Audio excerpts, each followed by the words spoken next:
Ya, Assalamualaikum warahmatullahi wabarakatuh. Selamat siang anak-anak semua. Senang sekali Bapak siang hari ini dapat memberikan informasi kepada anak-anakku semuanya dapat bertatap muka walaupun melalui online ya. Ya, anak-anakku semua. Ya, di sini sebelum itu perkenalkan nama Bapak adalah Muhammad Ridho. Bapak biasa dipanggil dengan Pak Ridho. Ya, di sini Bapak memiliki tujuan selain untuk bertatap muka melalui online, selain untuk bersilaturahmi online, Bapak juga memiliki tujuan yang lain, yaitu ingin memberikan layanan informasi untuk kalian. Apa sih Pak layanan informasi itu? Ya, layanan informasi itu adalah salah satu daripada layanan bimbingan dan konseling yang memungkinkan para peserta didik atau siswa menerima dan memahami berbagai informasi yang dapat digunakan di kemudian hari. Ya, seperti itu. Tapi di sini Bapak akan memberikan suatu layanan informasi dengan topik yang agak beda lah ya. Mungkin di antara kalian ada yang udah pernah mendapatkan topik itu, mungkin di sebagian ada yang belum. Apa sih Pak topiknya? Ya, topiknya adalah perlunya atau pentingnya siswa mengetahui tentang pertolongan pertama. Mungkin di sini ada adik-adik atau anak-anak yang sudah mengenyam pendidikan atau yang mengikuti ekstrakurikuler palang merah remaja atau pernah mengikuti pendidikan tentang pertolongan pertama. Nah, di sini yang sudah pernah ya ini sebagai refresh materi lah ya. Tapi yang belum pernah ini sebagai sumber ataupun sebagai informasi untuk kalian bagaimana apa sih itu pertolongan pertama dan apa saja sih yang dilakukan dalam pertolongan pertama. Ya, sebagai contoh lah ya, Bapak ingin menggambarkan suatu ilustrasi, suatu contoh keadaan. Bapak punya dua contoh. Yang pertama itu contoh, ada seorang siswa, misalkan yang bernama Rahman. Ya, dia tinggal di sebuah kampung. Ya, dia ingin berangkat pergi sekolah di pagi hari. Tetapi untuk berangkat sekolah, dia harus menyeberangi 2 ruas rel kereta, ya. 1, 2 dia harus seberangi dan 4 ruas jalan raya. 1, 2 seberang, 1, 2 seberang. Anak-anak terpikir gak sih kalau seperti itu? Nyebrang, berangkat sekolah dengan rintangan yang begitu banyak, entah selamat entah tidak, tapi ya memang itulah si Rahman. Ya. Jadi gini, ketika si Rahman ingin berangkat sekolah di pagi hari, kebetulan rumahnya dekat dengan sekolah, tapi ya itu rintangannya panjang, rintangannya banyak. Ketika ingin berangkat sekolah pada pukul jam 6 pagi, dia mulai berangkat sekolah, menyeberangi dua ruas rel kereta dengan aman, dengan nyaman, dan menyeberangi satu persatu ruas jalan raya dengan aman, dengan nyaman, sampai ke ruas yang ketiga dia dilalui dengan hati-hati dan dengan selamat lah. Sampai di ruas jalan raya yang keempat. Ketika dia menyeberang, apakah yang terjadi? Ya, terdapat sebuah mobil dari sebelah kanan. Wow. Dan ternyata, tahu apa kelanjutannya? Ya, si Rahman melihat ada yang kecelakaan. Kecelakaan berupa apa Pak? Kecelakaan ada orang yang terserempet mobil. Dan kebetulan, bukan kebetulan sih, dan itu juga hampir mengenai si Rahman karena jaraknya tidak terlalu jauh dari si Rahman ingin menyeberang. Ya, ketika orang itu menyeberang serempet mobil, Rahman juga hampir kena tapi dia lebih cepat untuk berlari. Jadi si Rahman juga selamat dari terkena serempet mobil. Nah, itu selamat dari serempet mobil si Rahman. Sudah selamat, pastinya dong ketika orang sudah selamat dari diserempet mobil, merasakan ya jantungnya berdebar-debar, badannya gemetaran, ya lemas. Emangnya Cita doang yang bisa bikin gemetaran. Ya, ketika Rahman berhasil melewati hampir selamat dari yang namanya keserempet mobil, jantungnya berdebar, badannya lemas, gemetaran. Selain itu juga Rahman juga melihat dong ada yang kecelakaan sebelum dia hampir terkena serempet mobil. Dengan naluri kemanusiaannya, dengan rasa kemanusiaannya, secara refleks lah ya, seorang manusia ketika melihat orang yang kecelakaan, ketika melihat orang yang kesusahan, dia langsung mendekati. Si Rahman mendekati. Namun apa yang terjadi? Rahman mendekati tetapi tidak tahu cara menolong. orang itu terserempet mobil, ya untungnya dia hanya terserempet mobil, bukan tertabrak mobil. Beda lagi kalau tertabrak ya, ini keserempet, hanya mengalami luka lecet di lengan ya, karena lengannya terbentur aspal dan kepalanya juga terbentur aspal. Ya lumayan lecet, ini lumayan banyak lah, kepalanya juga. Si Rahman datang mendekati, ingin melakukan pertolongan, ingin membantu karena naluri manusia yang keluar, ingin membantu orang yang kesusahan, ingin membantu orang yang kesakitan. Tapi apa daya, Rahman tidak mengetahui, tidak memiliki ilmu tentang pertolongan pertama. Ya, belajar itu belum pernah. Paling ya cuma lihat di sinetron kan, ngelihat orang kecelakaan, tidak jigir. Tiba-tiba di rumah sakit ya. Si Rahman nggak ngerti nih cara pertolongan pertama. Walhasil ketika dia mendekati, otomatis dong orang di sekitar juga ikut mendekati orang yang tertabrak itu, dan hasilnya pun juga orang yang tertabrak itu ditolong oleh orang sekitar, dan Rahman juga dia tidak bisa menolong, dan dia kecewa dengan hatinya, kecewa dengan dirinya. Dan karena waktu yang menghukumnya, karena waktunya mepet dengan waktu jam masuk sekolah, Rahman mau tidak mau, senang tidak senang harus berangkat ke sekolah dan meninggalkan orang yang serempet mobil tadi. Sampai di sekolah Rahman merasakan kecewa, kenapa sih dia tidak bisa melakukan pertolongan, dan ya timbullah rasa penasaran dia dengan apa sih yang terjadi dengan orang itu. Apakah orang itu hanya terluka lecet saja atau ada luka-luka yang lainnya? Ya, itu yang pertama. Dan yang kedua, terdapat siswa ya yang bernama Agus. Siswa yang bernama Agus, dia tahu tentang ilmu pertolongan pertama.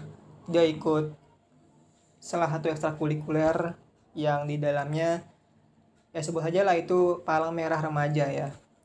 Agus mengikutinya dengan sabar, dengan tekun, latihan di waktu-waktu yang ditentukan. Ya, namun tiba saatnya si Agus melihat orang yang kecelakaan di jalan. Dan kebetulan juga di dalam tasnya Agus terdapat alat-alat tentang pertolongan pertama. Pastinya dong Agus sudah punya alat-alat pertolongan pertama, punya ilmunya. Ya pastinya gemblengan di ekstrakurikuler itu pasti terbentuk lah yang namanya kesiapannya jiwanya dalam melakukan pertolongan. Karena memang ada orang yang siap ilmu, nggak siap mental. Ada orang yang siap mental tapi nggak punya ilmu. Kayak contoh yang pertama tadi, mentalnya ada, dia berani ingin menolong si Rahman ini, tapi ilmunya nggak ada. Nah si Agus ini dia ilmunya ada, mentalnya ada. Ketika dia melihat suatu kecelakaan di jalan, di tasnya ada peralatan pertolongan pertama, dengan sigap Agus langsung melakukan pertolongan kepada orang yang mengalami kecelakaan.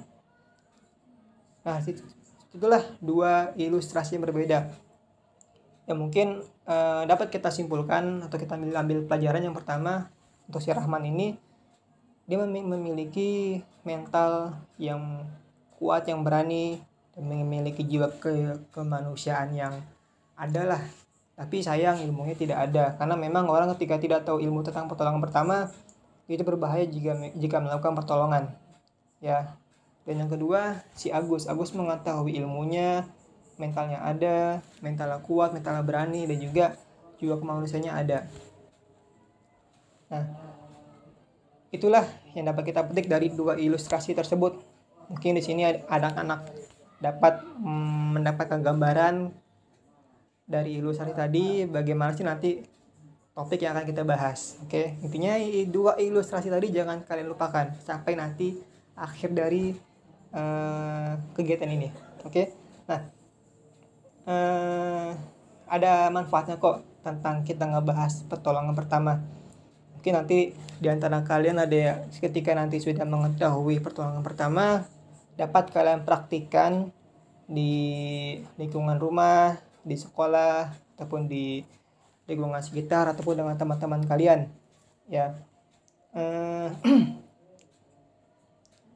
Oh ya, di dalam layanan informasi terdapat asas-asas yang perlu kalian yang perlu kalian patuhi, yang perlu kalian ikuti. Yang pertama itu asas kegiatan. Jadi anak-anak mesti mengikuti kegiatan ini dengan khidmat, dengan aktif ya, dan tidak mengobrol dengan obrolan yang keluar dari para topik. Karena sayang sekali ketika ada hal-hal yang seperti ini, kalian mengobrol hal-hal yang seharusnya tidak dibicarakan tapi kalian lakukan, itu sama saja membuang waktu ya. Itu. Dan yang kedua, asas keterbukaan kalian ya, maksudnya tidak ada tertutup diri gitu loh. Saya nggak mau nanya-nanya, siapa, yang penting hadir aja, saya kelihatan di sini, mau ikut, mau fokus mau enggak ya, intinya saya udah kelihatan. Jangan seperti itu ya. Intinya jangan sampai kalian rugi waktu, rugi ilmu ya. Yang ketiga itu asas kenormatifan ya, kalian mesti menjaga peraturan-peraturan yang ada di sekolah yang telah ditetapkan, dan juga menjaga tata krama juga. Yang terakhir itu asas kerahasiaan, jangan sampai ada, misalkan dalam layanan ini ada salah satu dari kalian ataupun saya yang mengeluarkan suatu rahasia pribadi ataupun apapun itu, ketika layanan ini sudah selesai, keluar dari ruangan, usahakan kerahasiaan tetap terjaga. Itu ya, siap ya? Siap? Oke, siap. Udah. Baik. Untuk mengetahui tata caranya nanti ke depan, pertama, Bapak akan menyampaikan informasi kepada kalian. Jadi anak-anak tinggal duduk mendengarkan, dan bila ada yang ingin bertanya silakan bertanya ya, dan jangan sampai ada obrolan-obrolan yang tidak perlu yang dapat merusak kelancaran daripada kegiatan ini. Nah, oke. Sebelum itu marilah kita berdoa sebelum acara dimulai ya. Mari kita berdoa agar acara ini dapat berjalan dengan lancar tanpa suatu halangan apapun. Berdoa menurut agama dan kepercayaan masing-masing. Berdoa dimulai.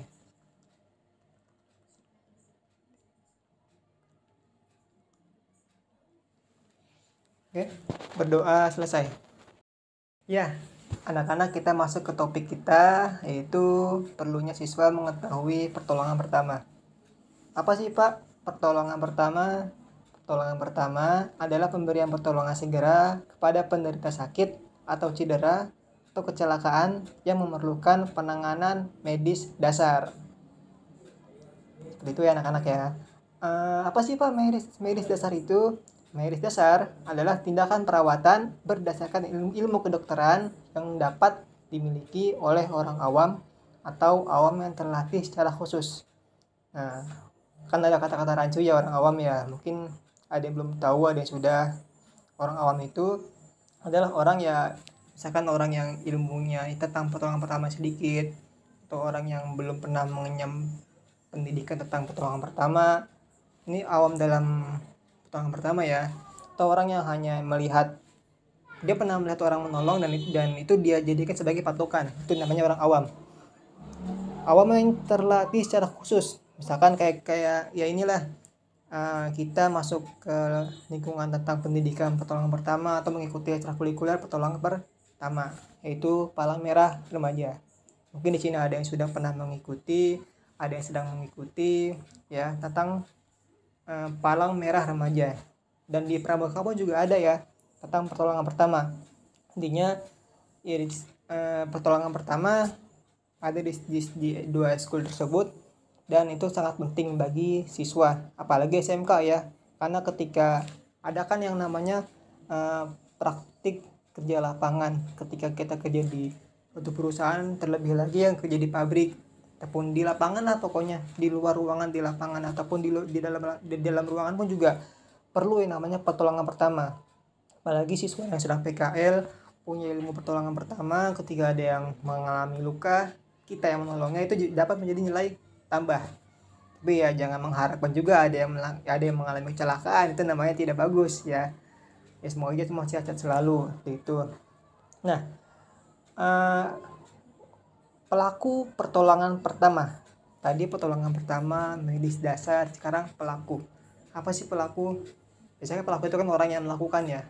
Nah, apa sih pelaku pertolongan pertama? Adalah penolong yang pertama kali tiba di tempat kejadian ya, yang memiliki kemampuan yang terlatih dalam penanganan medis dasar. Ya, ini pelaku pertolongan pertama. Jadi pelaku pertolongan pertama nggak sembarang orang. Kayak tadi yang pertama si Rahman nggak tahu ilmu pertolongan pertama, tapi dia punya nyali, dia punya keinginan untuk menolong, tapi ilmunya nggak ada. Itu dapat membahayakan si penderita juga atau si sakit ini ya.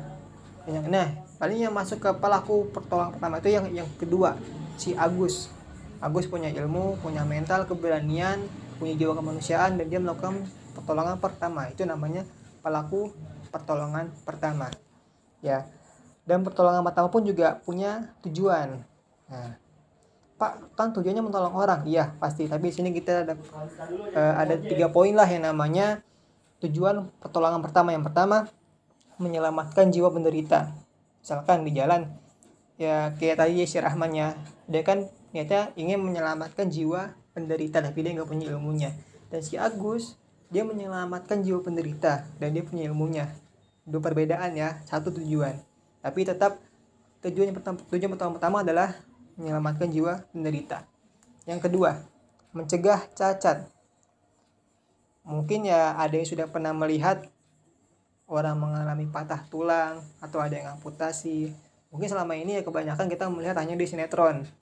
Orang yang tabrak mobil, jeger, tiba-tiba beda backgroundnya, pindah posisi ada di rumah sakit, kakinya sudah terputus.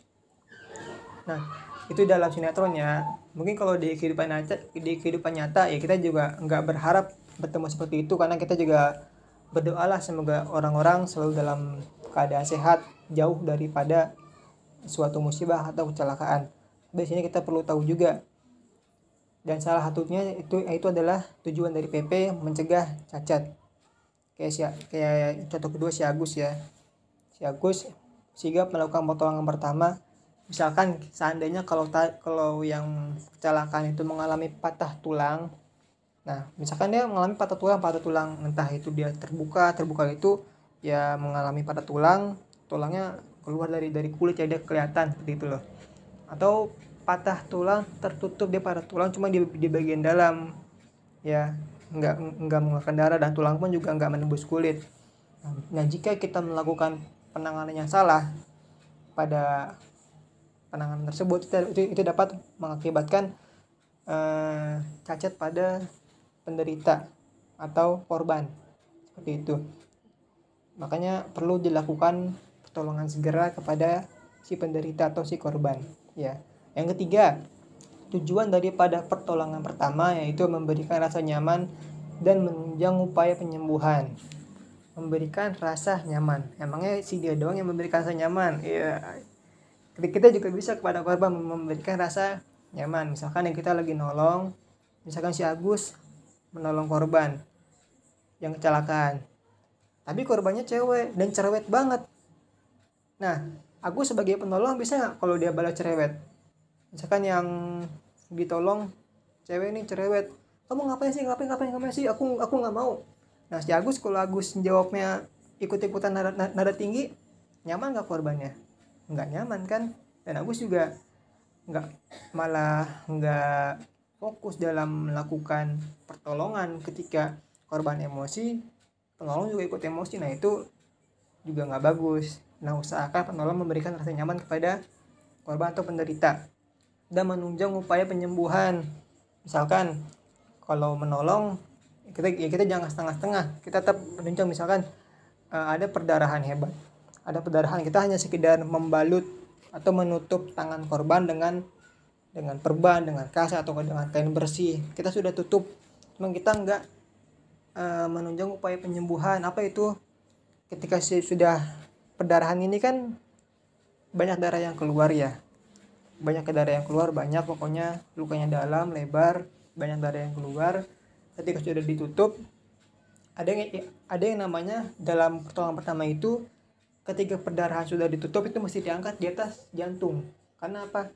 Agar aliran darah dari jantung tidak keluar banyak darahnya daripada bagian yang luka ini, bagian yang perdarahan ini. Karena ketika luka lebih rendah daripada jantung, itu akan lebih cepat. Karena pompa jantungnya itu ketika dalam kecelakaan, adrenalin itu di jantung itu lebih cepat berdebar. Ketika jantung lebih cepat berdebar, lebih cepat memompa, itu akan mengeluarkan darah yang begitu banyak. Makanya ketika sudah diperban, agak diangkat. lebih tinggi dari jantung agar mencegah mencegah luka baru, mencegah banyaknya darah yang keluar, dan juga menunjang upaya penyembuhan itu. Nah, untuk pertolongan pertama juga ada dasar hukumnya anak-anak ya. Jadi kita nggak sembarangan, apalagi yang misalkan kalian yang ikut di ekstrakurikuler Palang Merah Remaja ataupun yang sejenisnya, ataupun yang memiliki lambang tentang pertolongan pertama lah ya. Ada dasar hukum yang pertama, dasar pasal 531 KUHP. Itu pelanggaran tentang orang yang perlu ditolong. Misalkan kita mempunyai lambang, misalkan Palang Merah Remaja, kita udah pakai lambang PMI di sini. Depan ada yang kecelakaan, kita bawa alat lengkap. Nah, kita nggak mau nolong, tapi orang ngeliat kita menggunakan lambang PMI. Nah, itu kita bisa kena pasalnya. Jadi kita nggak sembarangan ketika menggunakan lambang tentang organisasi yang melakukan pertolongan. Itu kita nggak boleh sembarangan menggunakannya ya, anak-anak ya.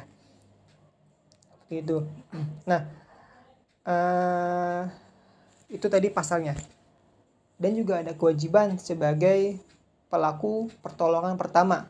Ada kewajibannya. Yang pertama yaitu menjaga keselamatan diri sendiri. Misalkan ketika kita menolong, kita juga mesti menggunakan sarung tangan latex dan juga masker. Masker juga sesuai dengan kondisi ya. Misalkan sarung tangan latex, kita menjaga kesterilan. Takutnya korban yang kita tolong, misalkan dia mengalami perdarahan, takutnya korban tersebut mempunyai penyakit yang dapat menular melalui darah, dan kita menyentuh tanpa menggunakan sarung tangan latex. Nah, itu dikhawatirkan kita akan tertular ya, seperti itu. Dan juga ketika kita ingin menolong, lihat dulu situasinya. Apakah di sekitar korban banyak warga? Apakah di sekitar korban banyak bebatuan? Apakah di sekitar korban banyak beling ataupun benda-benda yang dapat mengganggu kita dalam pertolongan? Jangan sampai ketika kita ingin menolong korban, di sekitar korban ada hal-hal yang dapat melukai kita jadinya bukan orang yang mau menolong, kita malah jadinya kita yang niatnya nolong, malah kita yang jadi ditolong, gitu ya. Dan juga menjaga keselamatan orang lain. Seperti tadi, ketika kita ingin menolong banyak warga di sekitar, itu kita amankan dulu ya, dengan tata caranya lah, mengamankan warga dari sekitar tubuh korban.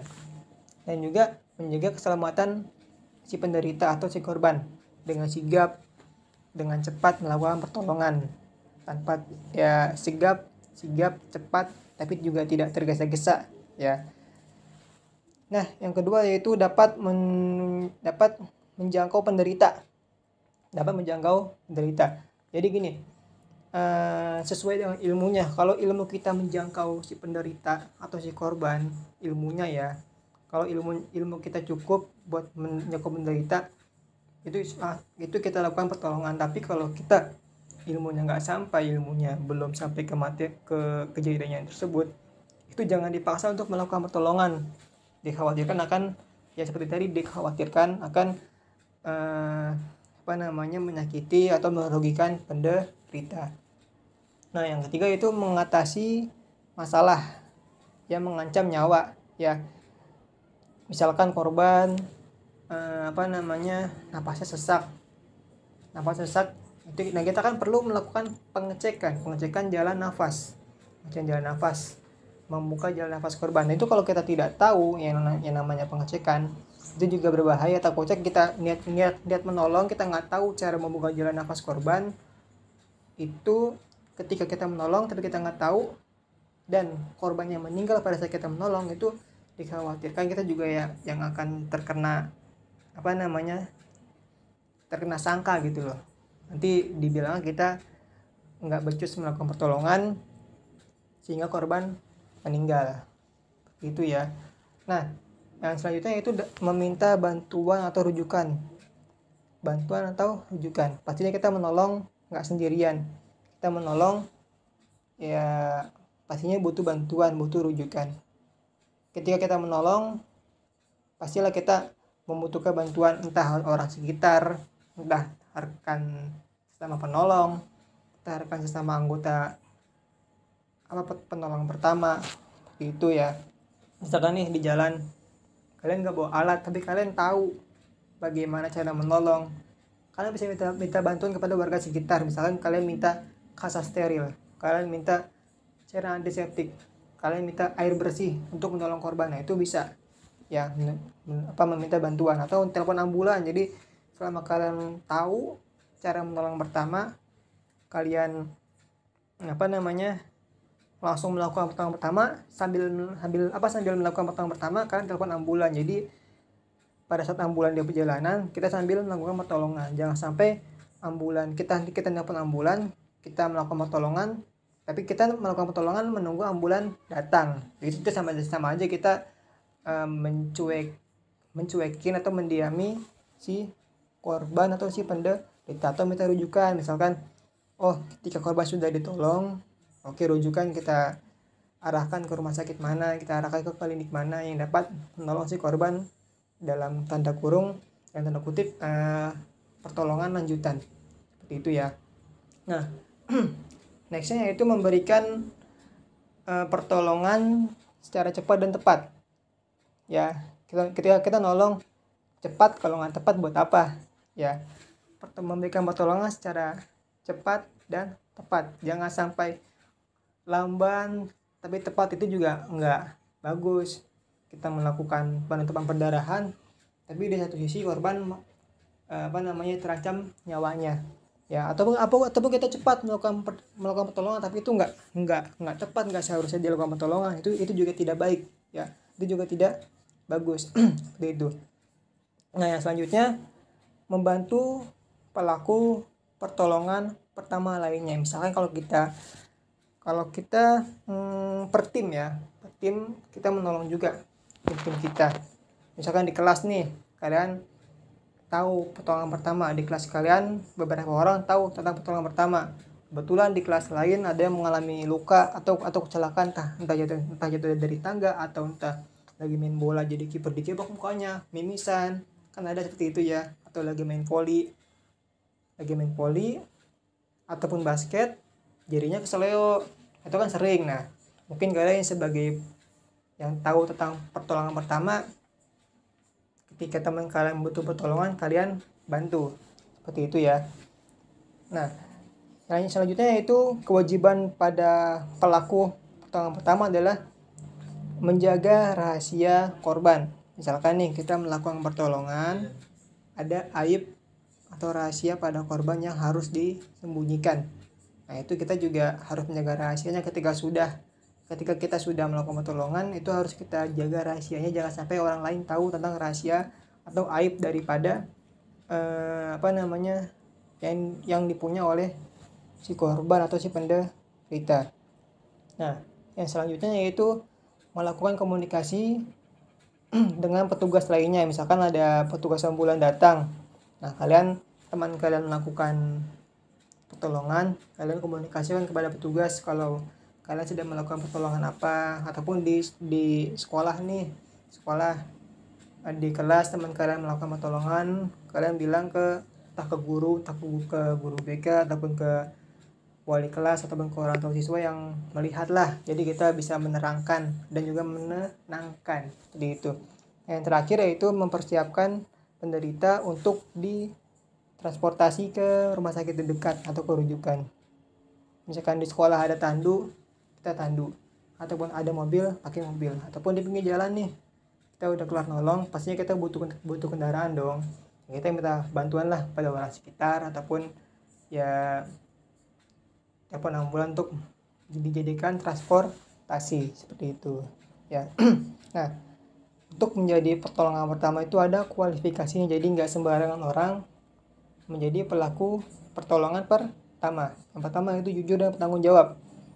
Pelaku pertolongan pertama masih jujur dan bertanggung jawab. Harus jujur pada dirinya, jujur pada orang lain. Jujur pada dirinya, dia merasa dia mampu atau tidak dalam melakukan pertolongan. Jangan sampai dia hanya ingin dilihat orang dia melakukan pertolongan, dia nekat, tapi ilmunya nggak ada dan dia tidak mampu. Itu membahayakan si penderita. Dan bertanggung jawab atas apa yang dia tolong. Ketika dia sudah tolong, ketika dia sudah niat untuk menolong korban, ketika dia sudah ada di depan korban dan melakukan pertolongan, itu dia mesti bertanggung jawab atas si korban. Jadi nggak hanya datang nolong, setelah nolong lepas tangan, enggak. Jadi tetap bertanggung jawab pada si korban sampai korban merasa aman, nyaman, atau bahkan sampai ke rumah sakit. Karena pun juga nanti kita juga akan dimintai keterangan tentang apa aja sih yang korban rasakan atau apa sih pertolongannya yang sudah kita lakukan. Seperti itu ya. Yang kedua yaitu berlaku profesional. Misalkan nih, di profesional ya. Misalkan di kelas kalian tahu pertolongan pertama. Di kelas lain ada yang mengalami kecelakaan jatuh dari tangga. Ternyata yang jatuh dari tangga itu adalah musuh kalian ataupun orang yang kalian gak suka. Itu gak boleh. Kita masih saling tolong menolong. Walaupun dia gak suka sama kita, kita gak suka sama dia, tetap kita tolong orang itu.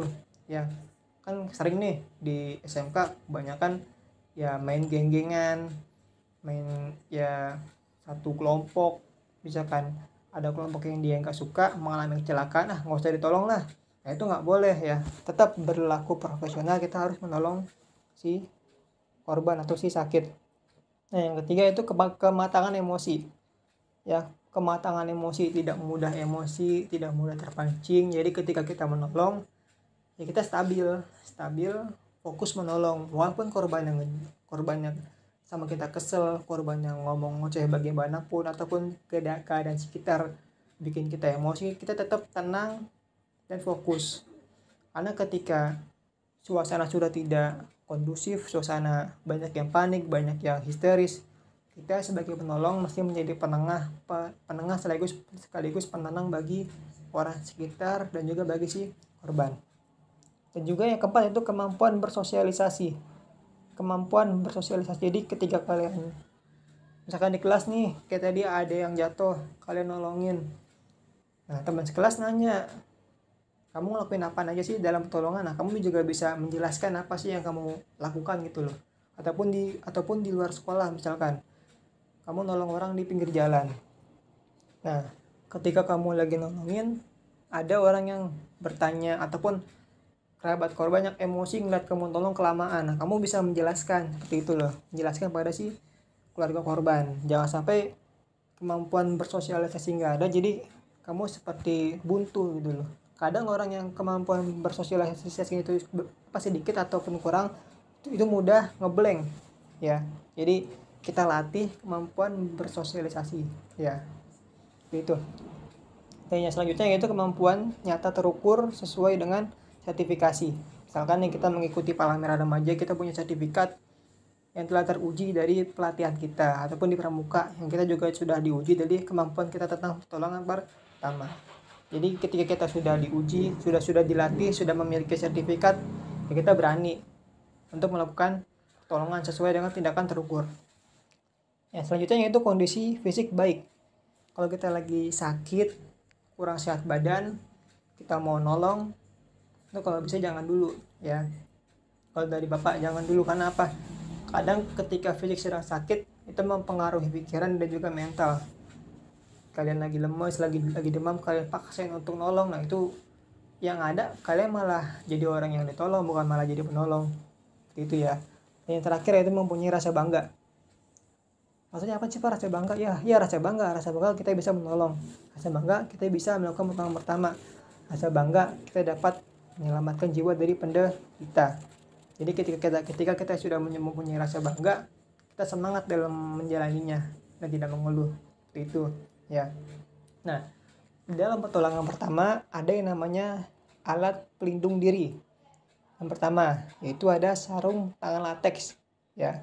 Ini bisa kita gunakan, kita bisa mencegah diri kita daripada penyakit yang ada pada si penderita. Jika penderita mempunyai penyakit yang dapat menular, kita dapat terlindungi melalui sarung tangan latex. Jadi kita walaupun kita menyentuh darah korban, kita aman karena sudah mempunyai atau sudah menggunakan sarung tangan latex. Nah, yang kedua, kacamata pelindung. Kacamata pelindung misalkan kita menolong dalam keadaan misalkan nih keadaan berdebu atau angin kencang, kita butuh kacamata pelindung dong agar mata nggak terkena pasir atau di tempat kebakaran kita perlu, karena agar mata kita tidak terkena asap itu. Dan yang ketiga itu baju pelindung. Nah, ini ada kaitannya dengan kacamata pelindung. Misalkan baju pelindung nih dalam penalit lah ya, yang namanya pemadam kebakaran, melindungi badannya menggunakan baju pelindung. Ataupun juga ada misalkan di ambulan kadang ada orang yang menggunakan baju pelindung, itu juga ada. Itu disesuaikan dengan kondisi. Mungkin kita sebagai seorang siswa belum bisa untuk melakukan, tapi kita perlu tahu ya. Itu. Yang keempat yaitu masker penolong. Masker ya, mungkin ya dalam keadaan sekarang sudah banyak yang menggunakan masker. Mungkin yang kalian pernah lihat lah ya, tahun lalu masker harganya mahal sekali. Ada yang bisa satu kotak yang biasanya itu bisa 35.000 ataupun 40.000. Ketika awal-awal munculnya corona COVID-19 itu meningkat ya. Itulah masker yang seperti itu yang biasanya digunakan oleh para golongan pertama, karena itu masker yang praktis ya. Ada juga masker yang sesuai yang Bapak tahu, yaitu masker sesuai dengan ya kesehatan lah intinya. Yang kelima itu masker resusitasi. Masker khusus ya, beda lagi sama masker yang ada yang kita pakai sehari-hari sekarang ini, beda sekali. Dan yang keenam tuh helm. Helm juga sesuai dengan keadaan sekitar, keadaan kita ingin menolong itu bagaimana. Apakah di tempat reruntuhan gedung, itu kita juga perlu helm ya, ataupun kebakaran itu juga perlu helm. Seperti itu ya. Nah, biasanya tindakan umum apa sih yang dilakukan untuk menjaga diri sebagai seorang pelaku pertolongan pertama? Gini, tindakan umumnya setelah kita melakukan pertolongan pertama, kita memerlukan tindakan yang untuk menyelamatkan diri atau mengamankan diri, menjaga diri. Yang pertama yaitu mencuci tangan ya. Kita menolong, setelah menolong kita perlu mencuci tangan ya, dari bakteri ataupun dari bekas-bekas darah dari si korban kita mesti bersihkan. Dan juga alat-alat tangan dan juga alat-alat pertolongan pertama mesti kita bersihkan ya, agar kalau untuk alat agar alatnya awet dan juga bersih ketika kita menolong itu sudah steril ya. Dan juga tangan kita agar kita tidak tertular dari penyakit si penderita itu ya. Jadi itulah tindakan dari menjaga diri. Oke, di pertolongan pertama itu juga ada yang namanya peralatan loh. Apa sih peralatannya? Yang pertama yaitu penutup luka seperti kasa steril atau bantalan kasa ya, itu yang pertama. Yang kedua, pembalut. Itu ada pembalut cepat, bukan pembalut yang buat perempuan, bukan, itu beda lagi. Yang ketiga yaitu cairan antiseptik. Kalian tahu lah ya, obat merah ya, Bapak tidak bisa menyebutkan satu persatu lah merek-merek tersebut. Yang keempat yaitu cairan pencuci mata ya, cairan pencuci mata. Misalkan korban yang mengalami misalkan korban mengalami gangguan di mata, itu bisa menggunakan cairan pencuci mata. Itu bisa kita persiapkan buat di rumah, buat di sekolah ya. Yang kelima yaitu peralatan stabilisasi. Misalkan kayak tandu darurat ya, tandu ataupun juga bidai untuk patah tulang si korban. Yang keenam yaitu gunting. Yang ketujuh yaitu pinset. Kalau itu kan bisa buat cabut beban biasanya ya, nggak jauh beda sih seperti itu. Yang keenam yaitu yang kedelapan yaitu senter untuk senter kan ada yang besar, ada yang kecil ya. Kita dapat menggunakan yang agak kecil itu untuk memeriksa rongga hidung, rongga mulut, rongga telinga ya, dan juga untuk memeriksa pupil mata pada si korban. Dan yang ke-9 yaitu kapas. Yang ke-10 itu selimut. Yang ke-11 adalah kartu penderita atau kartu luka. Itu isinya nanti ada biodata si penderita, biodata si korban. Nah, nanti ada luka apa saja yang dialami korban dan pertolongan apa saja yang dilakukan oleh penolongan pertama atau pelaku pertolongan pertama. Dan di paling bawah ada tanda tangan si penderita atau si korban, dan juga tanda tangan si penolong. Seperti itu ya, itu namanya kartu penderita atau kartu luka. Yang ke-12 itu ada alat tulis pulpen untuk ya itu perlu lah untuk menulis di kartu penderita. Yang ke-13 oksigen. Oksigen yang gede ya Pak? Enggak, yang kecil juga ada kok oksigen ya. Jadi bisa kita berikan oksigen kepada si penderita jika dia memerlukan ya. Ya, yang terakhir adalah tandu. Mungkin kalau di PMR ada yang namanya tandu darurat ya, menggunakan bambu, menggunakan tali tandu, langsung bikin. Itu bisa ya. Mungkin di PMR ada dan di Pramuka juga ada ya. Itu salah satu kreativitas lah. Dan apa namanya? Itu juga dapat digunakan untuk melakukan pertolongan. Membuat tandu darurat dengan cepat dan juga tepat. Oke. Tandu juga ada kok yang langsung jadi ya. Tandu stretcher pun tandu yang langsung jadi untuk mengangkat korban langsung dibawa ke rumah dibawa ke ambulan, langsung dibawa ke rumah sakit. Ya, seperti itulah kurang lebih ya anak-anakku semua tentang pertolongan pertama. Sebenarnya masih banyak kok tentang pertolongan pertama, belum lagi penilaian pertolongan pertama itu masih banyak banget. Dan sayang waktu menghukum kita, dan sehingga Bapak belum bisa memberikan informasi tentang pertolongan pertama lebih dalam lagi. Tapi insya Allah nextnya kita bakal adain lagi, dan mungkin kita dapat melakukan praktek langsung ya. Wah, mari juga praktek belajar pertolongan pertama menggunakan alatnya. Semoga kalau kita panjang ya anak-anaknya semuanya. Oke. Ya mungkin itu aja sih dari Bapak atau apakah anak-anak ada yang ingin bertanya tentang pertolongan pertama? Paham? Oke, paham semuanya ya. Jadi ilmu ini bisa kalian bawa ntar keluar dari ruangan ini, keluar dari materi ini, keluar dari layanan ini.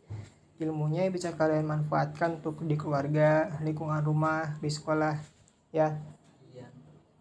Oke anak-anak, paham? Oke, kita sebelum itu berdoa dulu. Sebelum mengakhiri acara ini, mari kita berdoa menurut agama dan percaya masing-masing agar ilmu tadi dapat bermanfaat untuk kita. Berdoa dimulai.